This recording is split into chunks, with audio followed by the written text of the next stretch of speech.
السلام علیکم ویورز، میرا نام عطاء الرحمن اور آپ دیکھ رہے ہیں عطاء بخاری یوٹیوب چینل۔ قرآن کریم کی مسلسل ایکسپوزیشن کے سلسلے میں ہمارے یہ ویڈیوز چل رہے ہیں، تو آج ہم سورہ بقرہ کی آیت نمبر 58 اور 59 یہ دو آیات کی انٹرپریٹیشن کریں گے۔ تو پہلے ہم دیکھتے ہیں آیت نمبر 58 کو۔ تو یہ شروع ہو رہی ہے وَإِذْ قُلْنَا ادْخُلُوا هَٰذِهِ الْقَرْيَةَ۔ بنی اسرائیل کی بات ہو رہی ہے۔ فرعون ان کو موسیٰ علیہ السلام فرعون کے جبر اور استبداد سے چھڑا کر انہیں مصر سے لے کر آگئے، سینا کی وادیوں میں، اور آگے یہ اس طرح سے یہ فلسطین میں پہنچے۔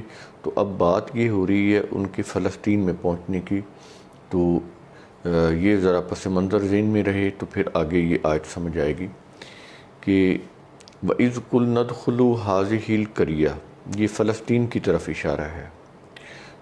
تو جب ہم نے یعنی یہ ایک انداز ہے قرآن کا کہ ہم نے ان کو کہا کہ تم اس بستی میں، اس قریہ میں داخل ہو جاؤ اور کیا کرو، فَكُلُوا، تم کھاؤ، مِنْ حَيْثُ شِئْتُمْ رَغَدًا، جہاں سے بھی چاہو، بڑی فراغت کے ساتھ جی بھر کر جہاں سے چاہو، جب دل چاہے جو چیز چاہے تم کھاؤ۔ تو یہ چیز انہیں کہی جا رہی ہے۔ اس سے کہنے کا مقصد کیا ہے کہ یہاں پر تمہیں آزادی حاصل ہے۔ فرعون کے رعیت میں رہتے ہوئے، اس کی محکومی میں رہتے ہوئے تمہیں کوئی آزادی نہیں تھی۔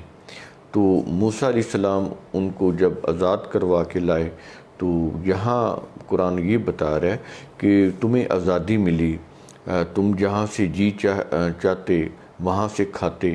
تو اس طرح سے تمہیں ایک قسم کی آزادی اور اقتدار مل گیا تھا، تمہارے پاس ارادہ اور اختیار، اور اس کو تم استعمال میں لا رہے تھے۔ جو چیز جہاں سے جب چاہتے تم کھاتے، کوئی روک ٹوک نہیں تھی۔ یعنی یہاں پر قرآن کریم ان کی آزادی کی بات کر رہا ہے، یعنی موازنہ ہو رہا ہے کہ جب فرعون کی ماتحتی میں تھے تو ان کی کیا حالت تھی، اور اب جب موسیٰ علیہ السلام ان کو آزادی دلا کر، ان کو فرعون کی غلامی سے نجات دلا کر یہاں فلسطین میں لائے ہیں، تو پھر ان کی حالت کیا تھی کہ ان کے پاس آزادی تھی، خود مختاری تھی، تو یہ چیزیں تھیں ان کے پاس۔ تو آگے یہ کہہ رہا ہے کہ اس کی اس کو قائم رکھنے کی ایک ہی شرط تھی۔ یہ جو آزادی اور خود مختاری ملی تھی، یہ جو سامان رزق کی فراوانی کہ جہاں سے چاہیں کھا لیں، فتوحات، زمین کے اوپر وہ اپنی ایک قسم کا ان کا اقتدار قائم ہو گیا تھا، اپنی حکومت ایک طرح کی قائم ہو گئی تھی۔ تو اس کے لیے یہ کیا چیز ضروری تھی کہ یہ اسی طرح ہی وہ خوشحال رہتے، اسی طرح ہی وہ خود مختار رہتے، اسی طرح ہی وہ کامیابیوں کا سفر زندگی میں ان کا برقرار رہتا۔ تو اس کی قرآن کریم جو شرط بتا رہا ہے وہ یہ تھی وَادْخُلُوا الْبَابَ سُجَّدًا، کہ تم اللہ کے قوانین کے سامنے جھکے رہو۔ یہ سجدن اسی سے سجدہ ہے۔ پہلا عمل رکوع ہوتا ہے۔ رکوع میں کیا ہوتا ہے؟ اللہ کے قوانین کے سامنے جھکنا ہوتا ہے، اور صرف جھکنا نہیں ہوتا، پھر ان کے اوپر عمل بھی کرنا ہوتا ہے۔ تو سجدن کے اندر پھر ان قوانین کے اوپر عمل کرنا بھی آ گیا۔ یعنی یہ قرآن کریم وہ چیز کہہ رہا ہے جو حتمی طور پر ہونی چاہیے۔ یعنی ایک تو ہے نا قوانین کے سامنے جھکنا، اللہ کے قوانین کے سامنے، پھر ان کے اوپر عمل بھی کرنا۔ تو کہتا تھا کہ قرآن کریم یہ کہہ رہا ہے کہ تمہیں یہ ساری چیزیں اسی طرح حاصل رہیں گی، اسی طرح تم ترقی کرتے چلے جاؤ گے، کامیابی ملتی چلی جائے گی، اگر تم بشرطے کہ اگر تم اللہ کے قوانین کے سامنے جھکو اور اس کو فالو کرو، تو پھر یہ چیزیں تمہیں ملتی رہیں گی۔ جب تک تم اللہ کے قوانین کو فالو کرتے رہو گے تو اس وقت تک تم کامیاب رہو گے۔ اور آگے کہہ رہا ہے کہ وَقُولُوا حِطَّةٌ نَغْفِرْ لَكُمْ خَطَايَاكُمْ، تو اس میں یہ نغفر لکم، یہ اسی سے مغفرت ہے، اس کا مطلب ہوتا ہے حفاظت، بخشش اس کا معنی نہیں ہوتا جیسے تراجم کے اندر ہے۔ تو وہ یہاں پر یہ چیز کہہ رہا ہے کہ تمہاری جتنی بھی غلطیاں ہوئیں، خطا یاکم، تمہاری جتنی بھی غلطیاں ہوئیں جو تم سے پیچھے ہو چکی ہیں یا اب تک جو ہوئی ہیں، تو کہتا ہے کہ اس سے حفاظت تمہیں مل جائے گی۔ یعنی تم اللہ کے قوانین کے اوپر عمل پیرا رہو گے، تو جب تک ان قوانین کے اوپر عمل کرتے رہو گے تو اس کا نتیجہ کیا نکلے گا کہ تم سے اگر کوئی ایسی غلطی تھوڑی بہت سرزد ہو بھی جاتی ہے جو بلا ارادہ ہو، نادانستہ ہو، دانستہ تو ہوتا ہے نا ڈیلیبریٹلی، ایک غلطی وہ ہوتی ہے جو پہلے کوئی پلان نہیں کی جاتی، پہلے اس کا کوئی ارادہ نہیں کیا جاتا، کہ اس کا کوئی منصوبہ نہیں بنایا جاتا، ایسے ہو جاتی ہے غلطی۔ یہ اس طرح کی چھوٹی موٹی غلطیاں جو ہوتی ہیں، تو اس کے لیے قرآن کہہ رہا ہے کہ تمہاری اس طرح کی جو خطائیں ہیں تو ان سے بھی تمہیں حفاظت مل جائے گی۔ یعنی ان کا جو انجام جو برا نتیجہ جو نکلنا چاہیے تھا، وہ کہہ رہا ہے کہ تمہارے ان قوانین کے فالو کرنے کی وجہ سے، جو اللہ کے قوانین ہیں ان کو فالو کرنے کی وجہ سے تم سے جو چھوٹی موٹ غلطیاں یا کوتاہیاں ہوتی ہیں، ان سے بھی تمہاری حفاظت تمہیں مل جائے گی۔ تو یہ چیز ہے۔ اور آگے کہہ رہا ہے وَسَنَا زید المحسنین، وَسَنَزِيدُ الْمُحْسِنِينَ۔ یہ جو سین ہے اس کا مطلب ہوتا ہے کہ کوئی کام ان قریب ہونے والا ہو۔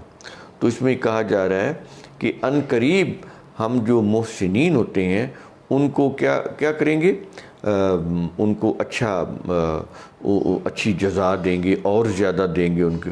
یہ زید و زیادہ کے معنی آتا ہے، یعنی اور بھی اس میں زیادہ تمہیں ملے گا، جو کچھ اب مل رہا ہے اس سے بھی زیادہ تمہیں ملے گا، اور ان قریب ایسے ہوگا۔ لیکن شرط قرآن کریم سجدن کی بتا رہا ہے کہ یہ کیفیت ہوگی نا تو پھر یہ تمہیں جو کچھ ملا اس سے بھی زیادہ بڑھ کر تمہیں ملتا چلا جائے گا۔ محسنین کس کو کہتے ہیں؟ جو حسین انداز سے کام کرنے والے ہوں، جن کے کاموں میں بیلنس ہوتا ہے۔ یہ حسن جو ہوتا ہے اس کے اندر ایک بیلنس ہوتا ہے۔ آدمی وہی حسین ہوتا ہے جس کے وہ جو نقوش ہوتے ہیں ان کے اندر ایک بیلنس ہو، تو ہم کہتے ہیں کہ وہ آدمی جو ہے وہ بڑا حسین ہے۔ اس کے رنگ کے اندر، اس کے جو نین نقش ہیں اس کے اندر، ان میں توازن جتنا زیادہ بیلنس ہوگا اتنی زیادہ اس کے اندر کہ ہم کہیں گے کہ یہ حسین ہے۔ تو ایسے ہی جو کام ہوتے ہیں وہ بھی حسین ہوتے ہیں اگر ان میں بیلنس ہو، اگر وہ اللہ کے قوانین کے مطابق ٹھیک ہوں، جس سے انسانی صلاحیتوں کی ڈیولپمنٹ ہوتی ہو، جس سے معاشرہ بھی اس کو بھی فائدہ ہوتا ہو، تمام انسانوں کا فائدہ ہو، تو ایسے کام ہوتے ہیں حسین۔ اور ان ایسے حسین کام کرنے والوں کو محسنین بولتے ہیں۔ تو یہ دیکھا کہ یہ ایک لفظ محسنین میں کتنی میننگ ہے۔ بظاہر ہم ایسے گزر جاتے ہیں کہ نیکی کرنے والے، اب اس سے سمجھ میں نہیں آتا کہ بیسیکلی یہ نیکی ہوتی کیا ہے، کیونکہ ہر مذہب میں نیکی کا معیار مختلف ہوتا ہے۔ تو اس لیے میں آپ کو روٹ ورڈ میں جا کے بھی الفاظ کے معنی سمجھاتا ہوں تاکہ بات کلیئر ہو جائے کہ قرآن کریم کہنا کیا چاہتا ہے۔ اب یہ تو ہوگی آیت نمبر 58، اور اس کے بعد آ جاتی ہے 59۔ تو یہاں پر قرآن کہہ رہا ہے فَبَدَّلَ الَّذِينَ ظَلَمُوا قَوْلًا غَيْرَ الَّذِي قِيلَ لَهُمْ۔ یہ دیکھیں یہاں پر قرآن کریم کیا کہہ رہا ہے کہ جن لوگوں نے بھی ظلم کیا، اب ان میں سے بھی تھے، اب ہم میں سے بھی ہوں گے قیامت تک کہ یہ تمام انسانیت سے مخاطب ہے قرآن کریم، کہ پھر ظالموں نے بدل ڈالا کیا چیز، کہ جو عہد انہوں نے اللہ سے کیا تھا، جس کے بدلے ان کو، جس کے نتیجے میں ان کو یہ کامیابیاں مل رہی تھیں، فرعون سے نجات بھی ملی، غلامی سے آزادی بھی ملی، اور آزاد صحرا کے اندر بھی گئے، فلسطین کے اوپر اقتدار اور قبضہ بھی مل گیا، وہاں پر سامان رزق کی فراوانی بھی مل گئی، یعنی کتنی انعامات، بارش ہو رہی ہے، بادل برس رہے ہیں، اور نباتات اگ رہی ہیں، اور منہ اور سلوہ وہ ان کو پرووائڈ ہو رہا ہے۔ تو میں نے بتایا تھا منہ اور سلوہ کیا ہوتا ہے، وہ آسمان سے نازل نہیں ہوتا، منہ اور سلوہ تو منا میں تو وہ تمام یہ گوشت کی جتنی بھی ساری چیزیں آ جاتی ہیں، وہ پرندوں کا ہو یا بھیڑ بکریوں کا ہو، یہ سارے ہر قسم کے گوشت آ جاتے ہیں۔ اور سلوا کے اندر کیا آ جاتے ہیں؟ نباتاتی شرینی، جیسے میں نے آپ کو بتایا تھا، گنا ہے، شکرکندی ہے، اس طرح دار چینی ہے، یہ جتنی بھی چیزیں ہیں جن میں نشاستہ پایا جاتا ہے، کاربوہائیڈریٹس، رائس ہے، پوٹیٹو ہے، یہ ساری چیزیں آ جاتی ہیں۔ تو ظاہر ہے یہ تو انسانوں نے نباتات یہ زمین سے ہی اگانی تھی نا، یہ کراپس جو تھیں، تو یہ کوئی آسمان سے نازل نہیں ہوتی۔ آسمان سے تو جو چیزیں اللہ کی طرف سے ہیں، آسمان سے مراد بلندیاں ہوتی ہیں، تو اللہ کے جو قوانین ہیں وہ بلندیوں سے نازل ہوئے ہیں۔ زمین بھی اسی قوانین کے تحت کام کر رہی ہے جس کے اندر بیج اگانے کی صلاحیت ہے، اور سمندر بھی اسی کے قانون کے مطابق کام کر رہے ہیں، جہاں سورج کی روشنی میں بھاپ اٹھتی ہے اور وہ اوپر جا کے بادل بن جاتی ہے اور وہ پھر پانی برساتے ہیں۔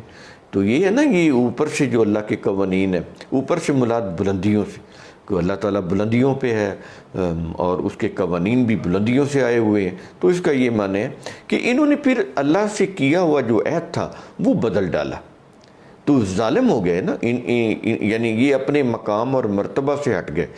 جس مقام اور مرتبہ کے اوپر یہ تھے یا ان کو آگے بھی ہونا چاہیے تھا، تو انہوں نے اپنے آپ کو اس مقام سے نیچے گرا لیا۔ تو اس لیے قرآن کریم ان کو ظالموں کے لفظ سے کہہ رہا ہے کہ انہوں نے ظلم کیا، بدل ڈالا، فبدل اللہ، بدل ڈالا انہوں نے۔ یہ قولاً سے مراد کوئی وہ عہد جو اللہ تعالیٰ سے کیا۔ آج بھی ہم عہد کریں گے اللہ سے، یہ کلمہ پڑھ کے مسلمان نہیں ہوتا، یہ عہد ہوتا ہے اس کے نظام کے ساتھ کہ ہم اس دین کی اس کے فروغ کے لیے ہم اپنا مال بھی اور اپنی ضرورت پڑی تو جان بھی قربان کر دیں گے۔ تو یہ ایک عہد ہوتا ہے اللہ کے ساتھ۔ تو یہ چیز انہوں نے جب بدل ڈالی، اور وہ جو زندگی تھی جو آگے بڑھنے کی، کام کرنے کی، اس کی جگہ پہ ان کے اندر وہ سستی آ گئی، کاہلی آ گئی اور آرام پسندی آ گئی۔ یہ چیزیں ہوئی نا ان کے اندر، جب وہ فراوانی ہوگی، کھانے پینے کی فراوانی مل گئی، غلامی سے نجات مل گئی، اور بارشیں ہو رہی ہیں، فصلیں ہو رہی ہیں، خوشحالی آ گئی نا۔ اب ہونا تو یہ چاہیے تھا کہ وہ اپنی عقل و بصیرت کو اور زیادہ استعمال کرتے اور زیادہ محنت کرتے، تو اس کی بجائے انہوں نے کیا کیا؟ انہوں نے آرام پسندی اختیار کر لی، اور اللہ کے قوانین سے بھی انہوں نے وائلیشن شروع کر دی، اس کی بھی خلاف ورزی شروع کر دی۔ تو اس طرح وہ کہتا ہے، قرآن کہتا ہے کہ انہوں نے اپنے آپ کے اوپر ظلم کرنا شروع کر دیا۔ تو پھر کیا ہوا؟ اس کا نتیجہ کیا ہوا؟ فَأَنزَلْنَا عَلَى الَّذِينَ ظَلَمُوا رِجْزًا مِّنَ السَّمَاءِ بِمَا كَانُوا يَفْسِقُونَ۔ دیکھیں اس کی ریزن بھی بتا رہا ہے، کہہ رہا ہے کہ انہوں نے ظلم کیا تو اس کے نتیجے میں کیا ہوا؟ رجز من السماء۔ رجز ہوتا ہے کمزوری، عربوں میں اونٹوں کے پاؤں میں کمزوری واقع ہو جاتی تھی تو وہ اٹھ نہیں سکتے تھے، اس کو رجز بولتے تھے، تو وہاں سے اللہ تعالیٰ نے یہ لفظ لیا ہے۔ تو رجز کا مطلب ہوتا ہے کمزوری، یہاں پر من السماء ہے، یہ کوئی اوپر سے نازل نہیں ہوئی، یہ بولنے میں ایسے ہی ہے، لیکن رجز من السماء کا مطلب ہے بیرونی کمزوری۔ ایک کمزوری اندرونی طور پر ہوتی ہے اور ایک کمزوری ہوتی ہے جو بیرونی طور پر ہو۔ تو وہ کہتا ہے کہ بیرونی طور پر ان کے اوپر وہ کمزوری میں پڑ گئے، اور وہ کیوں ہوئی؟ بما کانوا یفسقون، وہ اس پیٹرن میں نہیں رہے جس پیٹرن میں انہیں ہونا چاہیے تھا۔ یعنی جو پیٹرن، جو ضابطہ ہم نے ان کے لیے دیا تھا زندگی گزارنے کا، زندگی کی کامیابیوں کا، زندگی کو کامیابی کے ساتھ گزارنے کا، آگے بڑھنے کا، فتوحات کرنے کا، تو وہ انہوں نے پیٹرن جو تھا وہ بدل دیا۔ تو اس کی جگہ پر وہ اپنی آرام پسندی کا، اپنی خواہش نفس کا نظام یا وہ چیزیں لے کر آ گئے، اس کی روح سے انہوں نے زندگی گزارنی شروع کر دی، اللہ کے قوانین سے انہوں نے وائلیشن کرنا شروع کر دی۔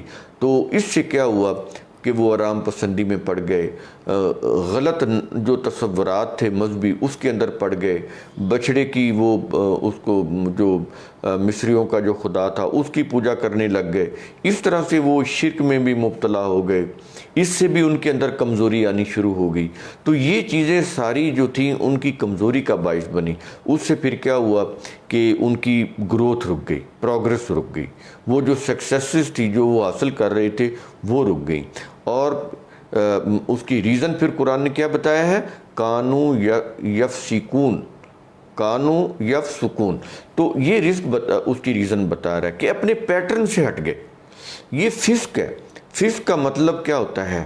نافرمانی کیا ہوا ہے۔ اس کا مطلب نافرمانی نہیں ہے، یہ تراجم میں یہی ہے۔ ان کے پاس الفاظ ہی نہیں ہیں۔ مذہب کے پاس تو وہی الفاظ ہوں گے نا جو پرشین جو انہوں نے جو لکھ دی تفسیریں اور شان نزول اور ترجمے۔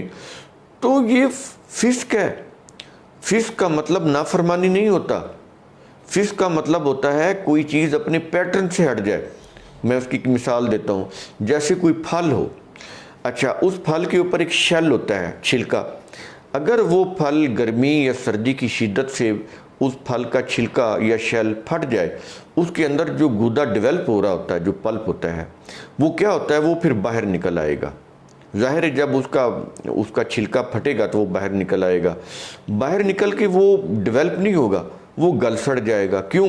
کہ وہ جو شیل تھا وہ اس کا پیٹرن تھا۔ وہ اپنے پیٹرن میں رہتا تو وہ پھل ڈیولپ ہونا تھا، اس کا ذائقہ بھی بننا تھا، اس کی خوشبو بھی بننی تھی، اس کی رنگت بھی خوبصورت بننی تھی، وہ مارکیٹ میں بھی بکنا تھا، اس کو لوگ کھا کر ان کے لیے ایک مزے کا باعث بھی ہونا تھا، انرجی بھی ملنی تھی۔ لیکن جب وہ پھل کا جو پلپ ہے وہ چھلکا پھٹنے سے باہر نکل گیا، یعنی اپنے پیٹرن سے باہر نکل گیا، تو اس سے کیا ہوا کہ وہ گودا جو پلپ تھا، جو انرجی کا باعث ہو سکتا تھا، جو خوشبو اور لذت کا باعث ہو سکتا تھا، وہ پھل جو تھا کیا ہو گیا؟ اس کا گودا کیا بن گیا؟ ضائع ہو گیا، ڈکے ہو گیا، گل سڑ گیا۔ اب نہ آپ اس کو کھا سکتے ہیں، نہ اس سے کوئی انرجی حاصل کر سکتے ہیں، نہ وہ مارکیٹ میں بک سکتا ہے۔ تو دیکھیں قرآن کریم وہ لفظ لے کر آتا ہے جس کو اگر اس کی روٹ ورڈ میں رہ کے سمجھا جائے تو قیامت تک وہ مثال قائم رہتی ہے، وہ الفاظ بدلتے نہیں ہیں۔ اتنی امپورٹنٹ ورڈ ہیں قرآن کریم کی، اس لیے کسی انسان کے بس میں نہیں ہے کہ اس قرآن جیسی ایک صورت تو کیا ایک آیت بھی بنا کے لے آئے۔ اس لیے اللہ تعالیٰ نے چیلنج کیا ہے کہ تم اس قرآن جیسی کوئی ایک آیت بھی نہیں لے کر آ سکتے، نہیں انسان بنا سکتا۔ الفاظ کا چناؤ ایسا ہے، سلیکشن ہی اتنی عظیم ہے۔ تو یہاں پر فسق کا لفظ لے کر آ رہا ہے، اور جو لوگ فسق کے اوپر چلتے ہیں ان کو یہاں قرآن فاسقون بولتا ہے، یہاں پر یفسقون کا لفظ آ رہا ہے، ٹھیک ہے۔ تو وہ اپنے پیٹرن سے ہٹ گئے، جو پیٹرن اللہ تعالیٰ نے اپنی وحی میں ان کو زندگی گزارنے کے لیے دیا تھا، جو حیات آور تھا، جو انسانیت ساز تھا، انہوں نے جب اس پیٹرن سے وہ نکلے ہیں، اپنی مرضی کا کوئی سانچہ اس کے اندر چلے گئے، اپنے مذہب کی روح سے، اپنے خواہش نفس کی روح سے، تو پھر ان کی کامرانیاں، ان کی کامیابیاں، اس کے راستے بند ہو گئے، تو وہ وہیں پہ پھر کھڑے رہ گئے، تباہی سے دو چار ہو گئے۔ یہ چیز قرآن کریم کہہ رہا ہے۔ تو ہم نے آج اس ویڈیو کے اندر آیت نمبر 58 اور 59 سورہ بقرہ کی یہ دو ہم نے پیش کی، کیونکہ ان کے اندر کافی گہرائی تھی، تو اس لیے ہم ویڈیو کو چونکہ طویل نہیں کر سکتے، تو آگے ہم یہ موسیٰ علیہ السلام کی پھر آگے بات ہو رہی ہے، وہ جو عصا مارا اور وہ چشمے پھوٹ اٹھے، تو یہ پھر ہم اگلے ویڈیو میں کریں گے کہ یہ ایکچولی بات کیا تھی، اور مفسرین نے اس کے کیا وہ معجزات اور کس طرح کی انہوں نے پوری سرار باتیں بنا دی۔ تو ایسی بات نہیں ہے، قرآن کریم اس طرح کی پوری سرار یا مسٹریز کی باتیں نہیں کرتا، وہ تو بڑی واضح باتیں کرتا ہے، کیونکہ ہم ترجموں کی روح سے جو پڑھ رہے ہوتے ہیں ہم سمجھتے ہیں کہ قرآن کے الفاظ کے یہی میننگ ہے، تو اس لیے ہمیں پھر دھوکا ہو جاتا ہے۔ تو ہم اس کو ایکسپلور کریں گے کہ ایکچولی ان آیات کے اندر کیا چیز کہی گئی ہے۔ یہ بہت اہم ہے ان آیات کے مفہوم کو سمجھنا، کیونکہ ان کے غلط مفاہیم کی وجہ سے لوگوں کو بہت زیادہ ڈسلوڈ کیا گیا ہے۔ تو ہم یہ آپ کو بتائیں گے عربی زبان کی روح سے کہ قرآن کریم ان آیات میں کیا کہنا چاہتا ہے۔ تو اگلے ویڈیوز میں آپ میرے ساتھ رہیں، تو جب ہم کریں گے تو آپ کو کلیئر ہوگا کہ ایکچولی قرآن نے کیا بات کہی ہے۔ شکریہ۔